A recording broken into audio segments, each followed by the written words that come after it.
श्वपच वाल्मीकि नामक एक भगवान के बड़े भारी भक्त थे। वे गुप्त ही रहते थे। श्याम सुंदर श्री कृष्णचंद्र ने उन्हें प्रकट किया। इसका वर्णन महाभारत में है। पांडवों में मुख्य धर्मपुत्र युधिष्ठिर राजा थे। आपने बड़ा भारी यज्ञ किया। उसमें इतने ऋषि महर्षि पधारे कि संपूर्ण यज्ञस्थल भर गया। भगवान ने शंख स्थापित किया और कहा कि यज्ञ के सांगोपांग पूर्ण हो जाने पर उसका प्रभाव और उसकी महिमा को शंख कहेगा, अर्थात बिना बजाए बजेगा। यदि नहीं बजे तो समझिए कि यज्ञ में अभी कुछ त्रुटि है, यज्ञ पूरा नहीं हुआ। वही बात हुई। पूर्णाहुति, तर्पण, ब्राह्मण भोजन, दान दक्षिणादि सभी कर्म विधि समेत संपन्न हो गए, परंतु वह शंख नहीं बजा। तब सबको बड़ी चिंता हुई कि इतने श्रम के बाद भी यज्ञ पूर्ण नहीं हुआ। सभी लोगों ने भगवान श्री कृष्ण के पास आकर कहा कि प्रभु, आप कृपा करके बताइए कि यज्ञ में कौन सी कमी रह गई है। भगवान श्री कृष्ण बोले, शंख न बजने का रहस्य सुनिए और उसे अच्छी प्रकार से मान लीजिए। मैं आप लोगों को अत्यंत गुप्त बात सुनाकर समझा रहा हूं। यद्यपि ऋषियों के समूह से चारों दिशाएं, संपूर्ण भूमि भर गई है और सभी ने भोजन किया है, परंतु किसी रसिक वैष्णव संत ने भोजन नहीं किया है। यदि आप लोग यह कहें कि इन ऋषियों में क्या कोई भक्त नहीं है, तो मैं नहीं कैसे कहूँ। अवश्य इन ऋषियों में बहुत उत्तम उत्तम भक्त हैं। फिर भी मेरे हृदय की एक गुप्त बात यह है कि मैं एक गांस और रखता हूँ कि सर्वश्रेष्ठ रसिक वैष्णव भक्त उसे मानता हूँ जिसे अपनी जाति, विद्या, ज्ञान आदि का अहंकार बिल्कुल न हो, जो अपने को दासों का दास मानता हो, जिसमें किसी भी प्रकार के अभिमान की थोड़ी भी गंध न हो। यदि यज्ञ पूर्ण करने की इच्छा है तो ऐसे भक्त को लाकर जिमाइए। भगवान की यह बात सुनकर युधिष्ठिर ने कहा, प्रभु, सत्य है, पर ऐसा भगवत भक्त हमारे नगर के आसपास कहीं भी दिखाई नहीं देता है, जिसमें अहंकार की गंध न हो। ऐसा भक्त तो किसी दूसरे लोक में भले ही मिले। भगवान ने कहा, नहीं, तुम्हारे नगर में ही रहता है। दिन रात प्रातः सायं तुम्हारे यहाँ आता जाता भी है, पर उसे कोई जानता नहीं है और वह स्वयं अपने को प्रकट भी नहीं करता है। यह सुनकर सभी आश्चर्य से चौंक उठे और प्रेम भाव से भर गए। उस भक्त को जानने के लिए और उसके दर्शनों के लिए लोगों के मन और नेत्र व्याकुल उठे।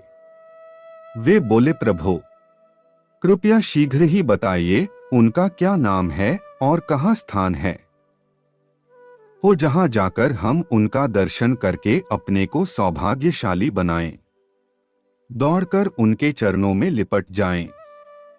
भगवान श्री कृष्ण ने कहा, जितने मेरे दास हैं वे कभी अपने को स्वयं प्रकट नहीं करते हैं। यदि कभी मैं उनको प्रकाशित कर देता हूँ तो वे मन में अत्यंत दुख का अनुभव करते हैं। इससे मैं बड़े सोच विचार में पड़ गया हूँ। यज्ञ पूर्ण हो, यह मेरी हार्दिक इच्छा है। साथ ही यह भय भी है कि यदि मैं उनका नाम बताता हूँ तो कहीं ऐसा न हो कि वे संकोच वश नगर को छोड़कर कहीं दूसरी जगह चले जाएं। युधिष्ठिर जी ने कहा, प्यारे श्याम सुंदर, आप इस प्रकार बताइए कि जिससे अलग ही रहिए और उस भक्त के सदा प्रिय भी बने रहिए। हम जाकर उन्हें लिया लाएं और उन्हें अच्छी तरह से भोजन करा दें। भगवान ने कहा, श्वपच भक्त वाल्मीकि के घर को चले जाओ। वे सर्वविकार रहित सच्चे साधु हैं। हमने यह अपराध किया जो उनका पता आपको बता दिया। भाव यह कि तुम लोग स्वयं चलकर लिवा लाओ। नाई आदि से निमंत्रण मत भेजना, क्योंकि संत मिलन को जाइए तजी ममता अभिमान। ज्यों ज्यों पग आगे पड़े कोटिन यज्ञ समान। अर्जुन और भीमसेन भक्त वाल्मीकि जी को निमंत्रण देने के लिए उनके घर जाने को तैयार हुए। तब भगवान ने उन्हें सतर्क करते हुए हृदय की बात खोलकर कही, जाते तो हो पर सावधान रहना। भक्तों की भक्ति का भाव अत्यंत दुर्लभ और गंभीर है उनको देखकर मन में किसी प्रकार का विकार न लाना, अन्यथा तुम्हारी भक्ति में दोष आ जाएगा। दोनों ने वाल्मीकि के घर पहुंचकर उसके चारों ओर घूमकर उसकी प्रदक्षिणा की। आनंद से घूमते हुए पृथ्वी पर पड़कर साष्टांग दंडवत प्रणाम किया। भीतर जाकर देखा तो उनका उपासना गृह बड़ा सुंदर था। वाल्मीकि जी ने जब दोनों राजराजाओं को आया देखा तो उन्होंने सब काम छोड़ दिए। लज्जा एवं संकोचवश कांपने लगे, उनका मन विह्वल हो गया। अर्जुन और भीमसेन ने सविनय निवेदन किया, भक्तवर, कल आप हमारे घर पर पधारिए और वहां अपनी जूठन गिराकर हमारे पापग्रहों को दूर कीजिए।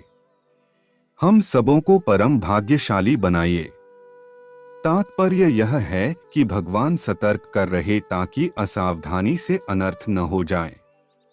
भक्त से जबरदस्ती नहीं करना, अधिकार नहीं जनाना, राजापने की ठसक नहीं दिखाना, स्वपच समझकर अभाव नहीं करना और उपेक्षा दृष्टि से नहीं देखना। नारायण या डगर पर को चलत है वीर, पग पग पर बरछी लगे श्वास श्वास में तीर। इसी कारण से भक्तिभाव बड़ा कठिन है।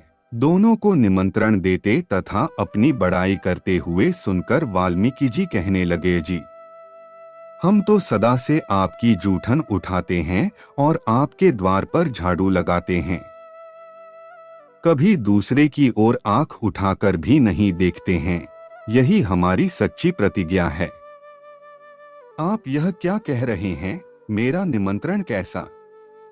पहले आप लोग भोजन कीजिएगा, फिर पीछे से हमें अपनी जूठन दीजिएगा। अर्जुन भीमसेन ने कहा, आप यह क्या कह रहे हैं? पहले आप भोजन कीजिएगा, फिर पीछे से हमें कराइएगा। बिना आपको खिलाए हम लोग नहीं खाएंगे। अब तो आपके भक्तिभाव की रीति गई है, आप में अटल प्रेम है। यह सुनकर वाल्मीकि जी बड़े लज्जित हुए मालूम और मन ही मन श्री कृष्ण पर रिसाए।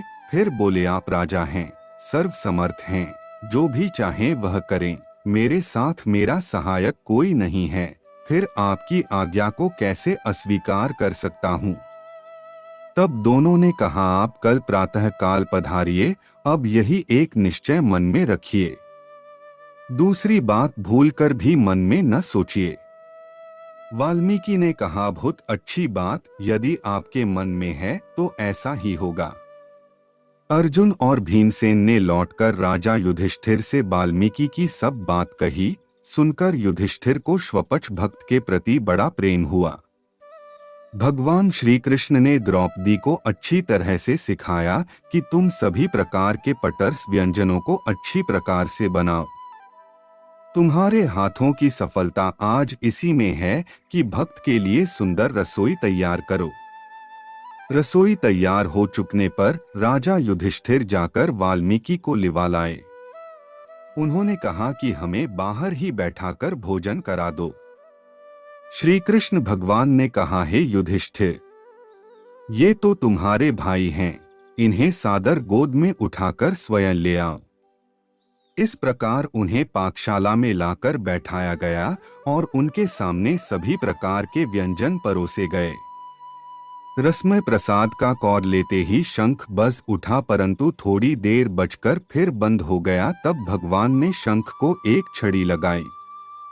भक्ति के कारण भाई है। मानो एक मक्ति करनाता।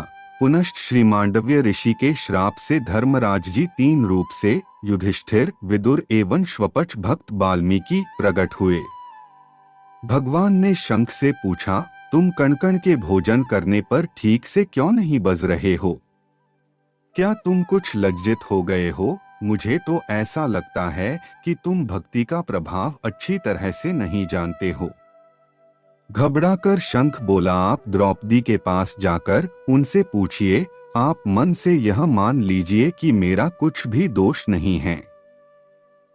जब द्रौपदी से पूछा गया तो उन्होंने कहा कि शंख का कथन सत्य है। भक्त जी खट्टे मीठे आदि सभी रसों के सभी व्यंजनों को एक में मिलाकर खा रहे हैं। इसमें मेरी रसोई करने की चतुरता धूल में मिल गई। अपनी पाक विद्या का निरादर देखकर मेरे मन में यह भाव आया कि आखिर है तो वे श्वपच जाति के ही, ये भला व्यंजनों का स्वाद लेना क्या जाने। तब भगवान ने सब पदार्थों को एक में मिलाकर खाने का कारण पूछा। वाल्मीकि ने कहा कि इनका भोग तो आप पहले ही लगा चुके हैं, आठ पदार्थ बुद्धि से अलग अलग स्वाद कैसे लूं? पदार्थ तो एक के बाद दूसरे रुचिकर और अरुचिकर लगेंगे, फिर इसमें प्रसाद बुद्धि कहाँ रहेगी? मैं तो प्रसाद का सेवन कर रहा हूँ, व्यंजनों को नहीं खा रहा हूँ। यह सुनकर भक्त वाल्मीकि में द्रौपदी का अपार सद्भाव हुआ। शंख जोरों से बजने लगा। लोग भक्त की जय जयकार करने लगे। इस प्रकार यज्ञ पूर्ण हुआ और भक्त वाल्मीकि जी की महिमा का सबको पता चला।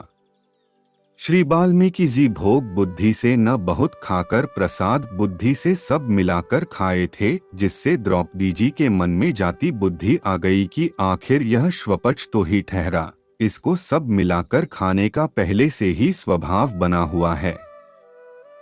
संतों में जाति बुद्धि नहीं लाना चाहिए, क्योंकि इससे बड़ा अपराध हो जाता है।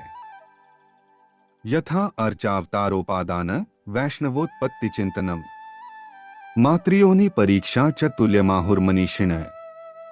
स्कंद पुराण वैष्णव खंड अर्थ भगवद विग्रह की उत्पत्ति का उपादान कारण की यह धातु की है या पाषाण की, वैष्णवों की उत्पत्ति और मातृयोनि की परीक्षा करना, इन तीनों को पंडित जन तुल्य कहते हैं। अर्थात ये महापाप है। पुनश्च गुरुन विषे नरबुद्धि सिलासम गणे विष्णुतन चरणोदक जल जानी मंत्र बंदे वाणी सम।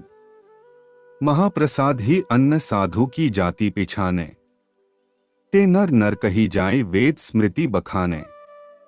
अग्र केहे यह पाप शट अति मोटो दुर्घट विकट, और पाप सब छुटै पे ये न मिटें हरिनाम रट। आठ संतों के प्रति जाति बुद्धि नहीं करना चाहिए।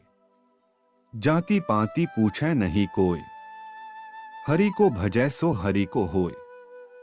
संतों को शुद्ध एवं पूज्य मानना चाहिए। यथा दृष्टांत नकुल का, मरुत भूप के यज्ञ में आयो नकुल सप्रेम।